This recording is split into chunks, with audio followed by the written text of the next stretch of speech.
Pemirsa, kasus pembunuhan Vina di kota Cirebon pada tahun 2016 lalu kembali menjadi perbincangan hangat masyarakat. Setelah film yang diadaptasi dari kasusnya, Vina sebelum 7 hari dirilis dan diangkat ke layar lebar. Terlebih film tersebut mengungkapkan masih adanya pelaku yang belum tertangkap. Selain pelaku yang belum tertangkap, kasus Vina juga mengingatkan kembali 3 lokasi yang menjadi saksi bisu Vina dan sang pacar dibunuh. Dengan diangkat lagi kisah Vina melalui film, keluarga almarhumah berharap polisi terus mencari pelaku dan kemudian menangkapnya. Untuk informasi lebih lengkapnya, kita telah terhubung bersama rekan Eki Yulianto, wartawan Tribun Cirebon yang akan melaporkannya untuk Anda. Rekan Eki Yulianto, silakan laporan selengkapnya. Ya, baik Justina, selamat siang menjelang sore ya Tribuners. Dapat saya sampaikannya dari Cirebon, Jawa Barat, di mana kasus pembunuhan terhadap Vina dan pacarnya di kota Cirebon pada tahun 2016 lalu menjadi perbincangan hangat masyarakat kembali setelah film yang diadaptasi dari kasusnya Vina sebelum 7 hari dirilis dan diangkat ke layar lebar. Kasus tersebut menjadi perbincangan hangat antara film tersebut mengungkapkan bahwa masih ada 3 pelaku dari 11 pelaku yang belum tertangkap. Sementara setelah film itu viral dan terus menjadi perbincangan, kepolisian baru-baru ini juga merilis nama-nama pelaku dan ciri-ciri ketiganya. Rilis tersebut menyatakan bahwa ketiganya kini menjadi buronan kepolisian hingga masuk ke dalam daftar pencarian orang atau DPO.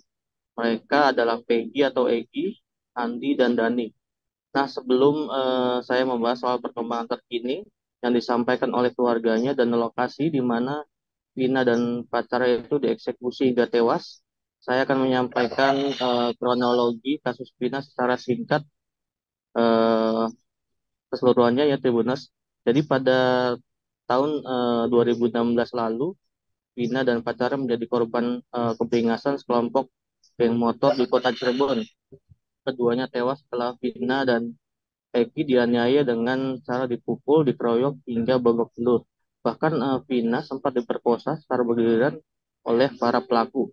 Eksekusi pemerkosaan terjadi di sebuah lahan kosong di sebuah gang depan SMP Negeri 11 Kota Cirebon. Nah, yang bikin kejinya lagi setelah keduanya tidak berdaya, mereka membuat skenario bahwasannya Vina dan Eki ini murni sebagai korban kecelakaan tunggal lalu lintas. Kedua jasadnya digeletakkan di jembatan Talun dan diketemukan oleh warga. Nah, polisi yang menanganinya kala itu sempat terkecoh dengan adanya skenario kecelakaan lalu lintas itu. Hingga akhirnya setelah beberapa hari kedua jasad tersebut dikebumikan, polisi kembali membongkar untuk menggelar autopsi dan memastikan keduanya merupakan korban pembunuhan. Nah, saat itu juga polisi menangkap 8 pelaku dan akhirnya divonis hukuman penjara seumur hidup, sementara satu pelaku yang saat itu masih di bawah umur hanya divonis 8 tahun penjara.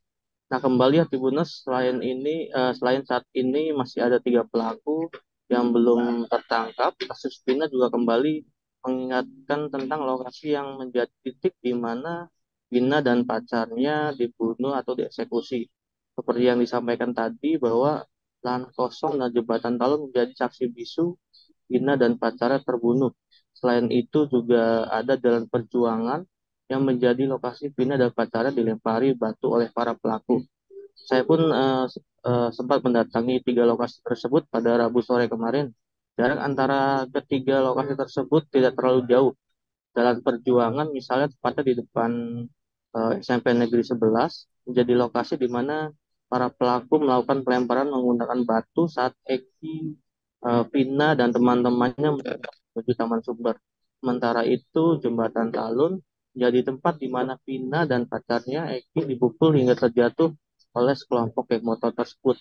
Lokasi tersebut juga menjadi tempat di mana korban dibuang dan rekayasa kecelakaan lalu lintas diatur. Sementara lokasi ketiga, yakni lahan kosong, menjadi lokasi Vina dan Eki dieksekusi dengan kejam. Para pelaku juga melakukan pemerkosaan di lokasi tersebut terhadap Vina. Nah, saat di lokasi di Jalan Perjuangan, misalnya terlihat sebuah bangunan sekolah dengan papan nama bagian depan yang sudah terhapus, serta tulisan nama sekolah di gapura pintu masuk yang sudah pudar. Di depannya berjajar beberapa pedagang dan ruko yang menjual berbagai macam kebutuhan pokok hingga warung nasi. Namun tepat di depannya terdapat salah satu ruko kosong dengan gerbang yang berkarat bertuliskan disewakan.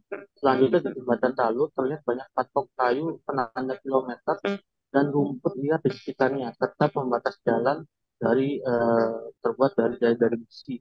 Disinilah pelaku berhasil menjatuhkan korban. Nah, lokasi jembatan dari SMP Negeri 11 hanya berjarak 1,2 km dengan estimasi perjalanan antara keduanya sekitar 3 menit saja.